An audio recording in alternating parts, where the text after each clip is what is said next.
Hello everyone, Renas here with ActionVFX. If you are clicking on this video, that means you have watched my Introduction to Nuke tutorial. You have learned about how Nuke works and you want to learn more about what to do after that. So in this tutorial, we are going to learn some basic compositing techniques and workflow in Nuke.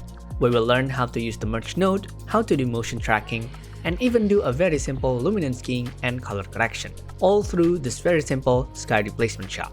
If you are feeling lost along the way, you can download the Nuke script of this tutorial in the description below. Anyway, without further ado, let's get started.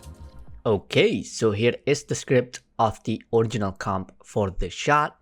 First, of course, we have our plate here that I downloaded from pexels.com. The plate is originally 800 frames long, but on the project settings here, I set it to 200 frames and the frame rates to 24. So just a good 8 seconds duration, not too long, good enough for a VFX shot. And here on my script, we can see what is happening. So I have this plate motion tracked, and then I keyed out the white sky, and then I replaced it with a new sky. And the replacement itself is this single image of a sky photograph here, also from pexels.com, with an extra cloud from our Cloud Volume 2 collection. And then of course, I color corrected the sky and add some matchmove or motion tracked so it follows the movement of the shot. And we have our composition. Now of course, if you want to download this Nuke project script, I already have all the steps annotated so you can follow along and break things down by yourself. Okay, so now let's start anew. So here is our main plate again. We have the flat white sky here, and if we reduce the gamma, we can see that we have a little bit of some mountains that get faded away on the background. So now we want to replace this flat white sky into something a little bit more blue and with a little bit more cloud. So we want to isolate and remove our white sky here. We can do that by manually masking the ground, or because we have this super flat white color, we can just easily isolate this through the brightness of the shot. And to do that, we're going to use a keyer node. So on the keyer node, you want to make sure that you have a luminance operation because we want to play around with the luma or the brightness and key out our sky. And now, if we play around with our keying settings here, with just moving around the bars, nothing happens to our shot. That is because the keying is happening on the alpha channel. So now we can see this black and white matte color that represents our transparency, with everything that is black being transparent and everything that is white being visible. And as we push in our bars here, the alpha channel starts isolating areas of the shot based on the brightness of the plate. And we want to keep pushing until we get a solid separation between the sky and the ground. Okay, so this is pretty good. And of course, we have the color matte being the other way around. Because again, white is opaque, black is transparent. So let's invert this by clicking invert. And there we go. Now we are unable to get some little areas here and there here on the ground, but that is fine. We will patch those areas later. Okay, so now if we go back to the RGB channel, nothing happens. That is because our alpha channel that we just created is not yet pre-multiplied to the RGB channel. Or in simple terms, essentially the alpha channel is not yet applied to the shot. So to apply the alpha channel, we want to use a node called pre-mult, which stands for pre-multiply. And there we go. We have pre-multiplied the alpha channel to the RGB, effectively cut out the sky out of the ground based on our alpha matte color. Now, of course, we're going to need to fill in these holes on the ground. And if we go back to the original plate and let's reduce our gamma a little bit, we can see that we are losing these faraway mountains thanks to the keying. So we're going to patch our holes on the ground and bring back the mountains by using patches of rotomask and track them into the scene. So let's create our roto. The first thing I want to do is I want to look at our mountains here, and we are going to find a frame where we see our mountain at its fullest, which is around frame 200 here, or the last frame. We see this part of the mountain in its full entirety. So we want to create our roto from this frame. So let's create a roto node by pressing O. And now let's roto out our faraway mountains. And the reason why I'm doing roto of the mountain instead of doing another Luma key is because the mountain is way too faded. So using a key would be difficult. Okay, so we have our mountains. And then I want to patch in the holes on the ground. So let's check our alpha matte here. And I want to create another mask that encompasses all the holes. Okay, so we have our mountain rotos and our ground roto. And now if we look at our roto node, we have nothing because we are on the RGB channel, so it's all just black color. But if we go to the alpha, we have our alpha matte. And I want to merge this alpha matte of the roto with this alpha matte of our key. So let's do that. We're going to pull this pre-mult here, and let's summon a merge node. Press M and put it before the pre-mult. And let's merge our roto with our key. And if we look at the alpha channel of our merge node, this is what we have. Perfect. However, this is on the alpha channel. If we go back to the RGB channel, we have this very weird thing happening where the blackness from the roto node is being carried over to the RGB channel of our plate. So we don't want this. We don't want to merge the RGB channel. We just want to merge the alpha. So if we just want to merge certain channel, we don't want to use just a normal merge node. So let's delete that, and we are going to use channel merge. So let's plug in our channel merge here to the plate and the roto. And there we go. We no longer have the black stuff from the roto carried over to the RGB channel, but we have the alpha merge. Okay, so everything is looking great here, except I actually want these mountains on the far back to be a little bit more faded, because on the original shot, you can see that the mountain is practically merging with the background. So we want to have this happening on our roto as well. So let's go to the roto node, and for the mask of each of the mountains, I'm going to reduce the opacity. There we go. So we have our shot. But then, of course, if we scrub through the timeline, our roto is not following the shot. So we need to motion track our scene. Okay, so now it's time to track our shot and create a matchmove data. So first I want to hold Control and create a dot here so we can create a branch and then get a tracker node. So the tracker node will just be branching into nowhere here because we're just going to use this node as a reference. So now let's look at our tracker, and we want to track some points in the scene. So this tracking data will not just be used for the roto, but also for the sky later. So we want to keep that in mind. And because the sky is on the background, that means we want to track some points that are on the background as well and moving on a relatively the same speed or the same parallax.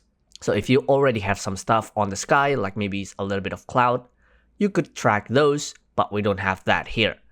And we cannot track these faraway mountains because they are too faded, because the tracker will be looking for a contrast point on the scene. So the solution to that, I'm just going to track the edge of this mountain here and this edge of this mountain. Let's go to our tracker node here. And at the bottom, we're going to add track. And there we go. We have created this viewer box here that sees what this tracker node is looking at. And essentially, we want to track this contrast at the mountain.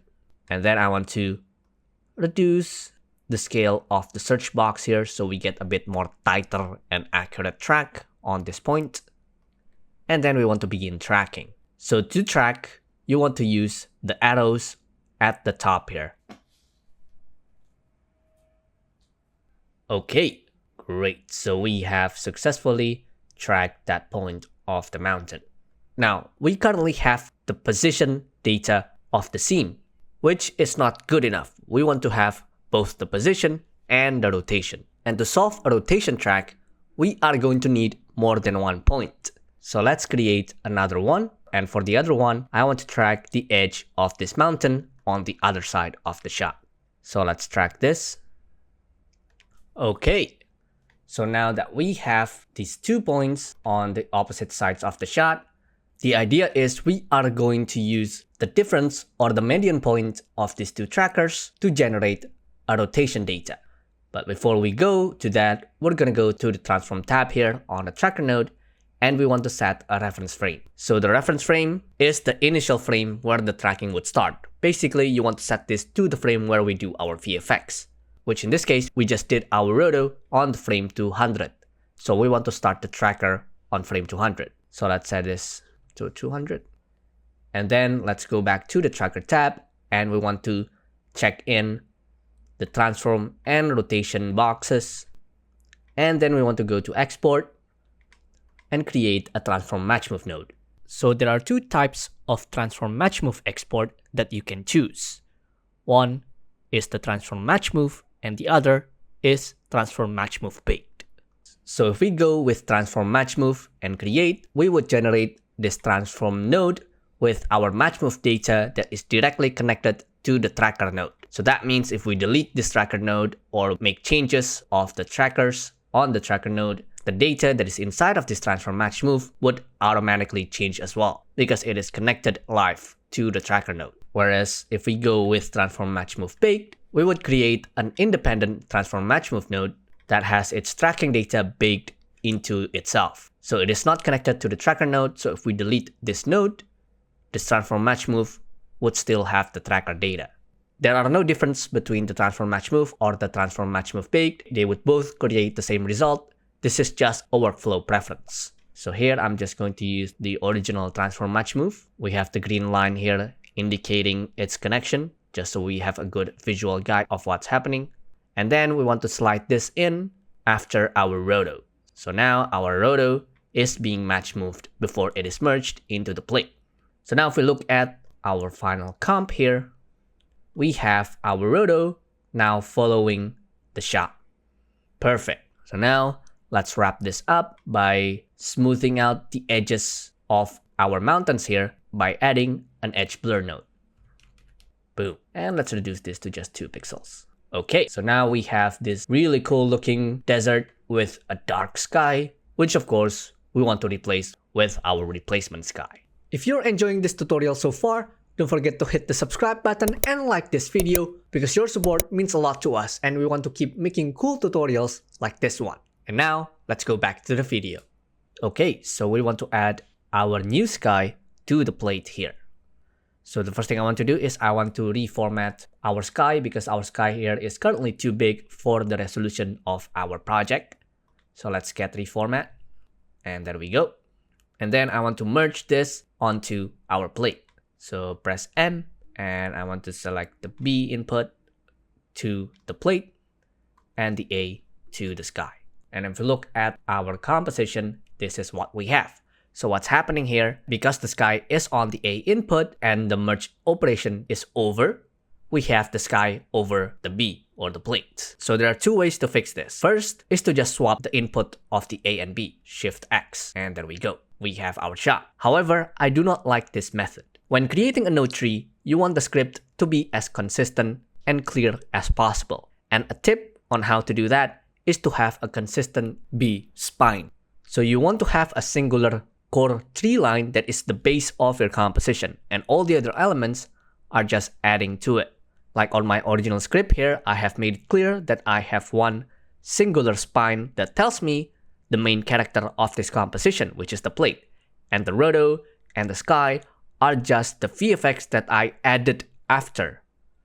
So you want to keep that consistency by always having your spine to be the B input of your nodes. So in that spirit, I want to keep the plate as the B input of the merge. Like we already have that on the roto node here, where I merge the alpha of the roto as the A input and the plate as the B input. And similarly, on the merge node, I want to keep the plate on the B input and the sky as the A input. But instead of having A over B, I want to change the operation to A under B.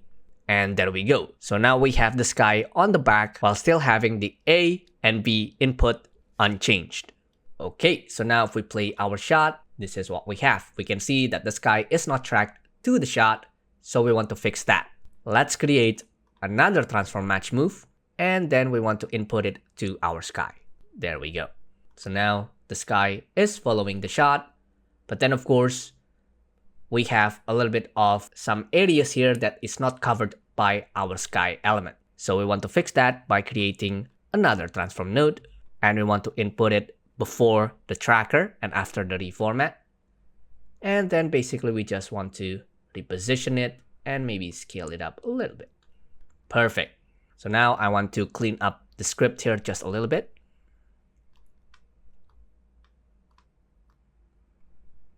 And this is our shot so far.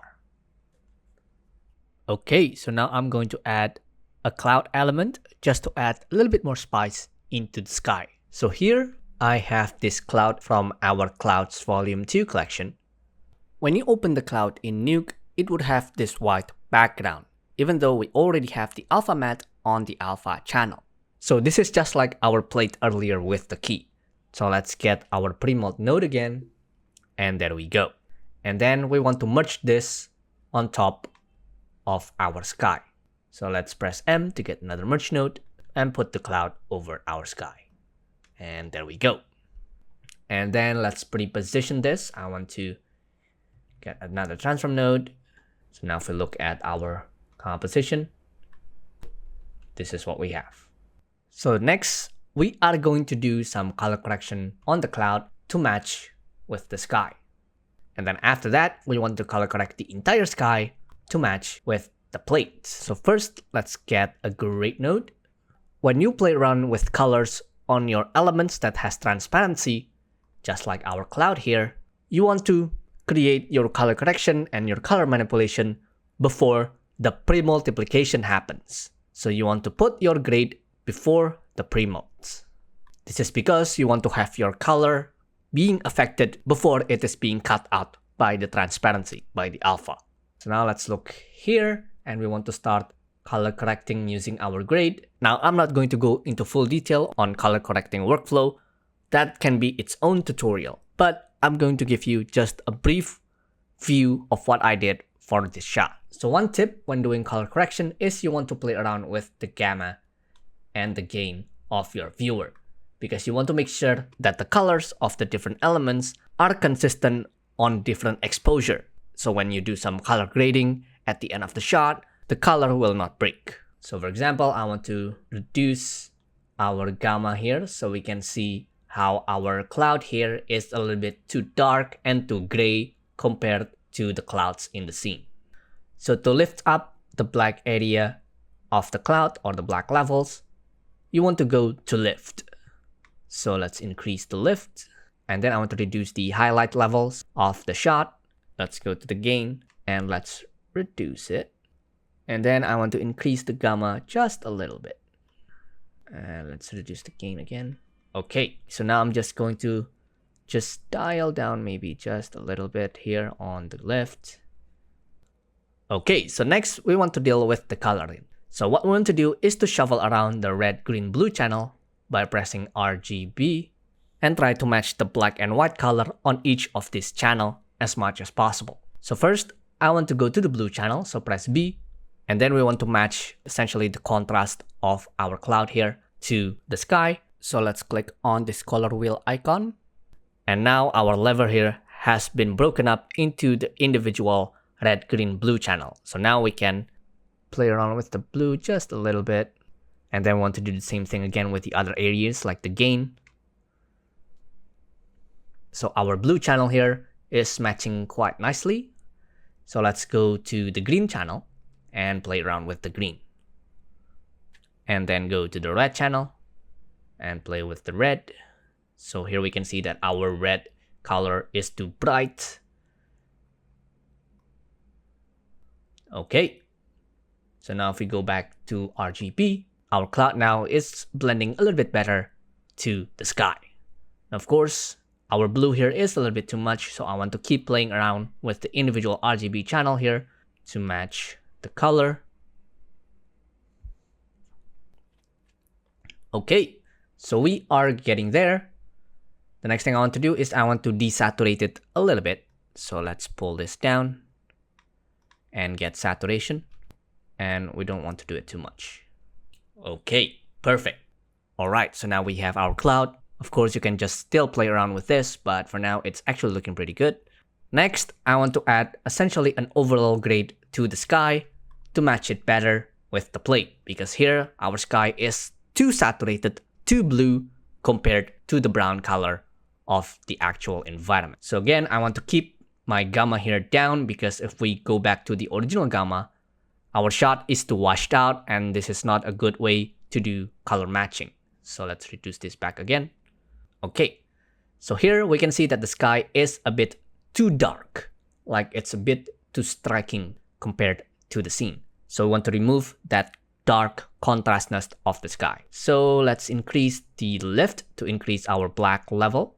There we go. So now we are getting closer to what the sky should look like in this environment. So now I want to make the sky a little bit less blue and a little bit more brown to match with our original sky a little bit. So let's open up our color wheel.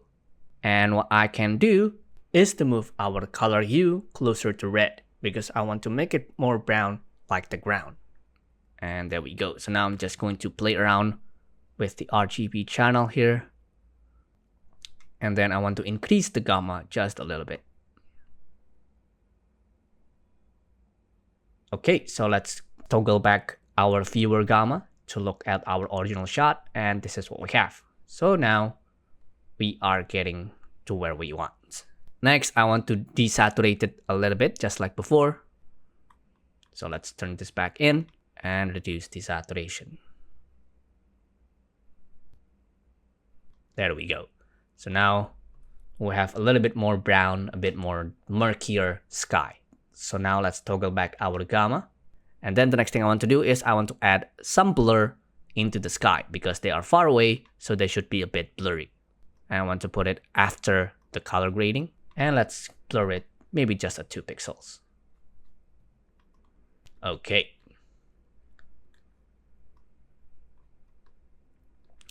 Perfect. So we essentially have our shot. Now, one last thing is that we have this very weird extra box outside of our resolution. So this extra bounding box here is the result of the sky being bigger than the size of our plate. So this bounding box here exists to keep the data that was cropped out by our resolution. So while you are working on the shot, this is great, because that means you can just call back some of the areas that was cropped out. However, when you are done with your VFX shot and you want to render, this extra bounding box may just make your script heavier. So we want to basically cut out all the extra data that we don't need. And to do that, we are going to use a reformat. And I want to put the reformat here after everything that I've done on the sky. Boom, there we go. So now we don't have that extra data lingering around on our composition, and it would make your script to work a little bit faster. And now we can just render this out and then add some color correction, and you have your shot. Now that you have your first VFX shot, you can check out our other more advanced Nuke tutorials in the description below. And once again, if you want to purchase high quality VFX elements for your projects, you can check out our website at ActionVFX.com. At ActionVFX, we provide vast library of high quality VFX stock footage for your projects, from fire and smoke, energy effects and explosions, and many others. You can purchase them directly or sign up to our subscription starting at the low cost of $14.99 a month. This is the most affordable way to access our library, saving you at least 80% off, including our subscribers-only free collections, and you can cancel anytime, no contract. Thank you so much for watching. I encourage you to drop a like and let us know in the comment section below what kind of tutorials that you'd like to see next. But most of all, be sure to subscribe. We are aiming for 100,000 subscribers by the end of the year. And also, there are other resources on this channel, such as other VFX tutorials, podcasts, VFX breakdowns, and many others. So be sure to check them out as well. Let us be your #1 resource for visual effects. So, see you next time. Bye-bye.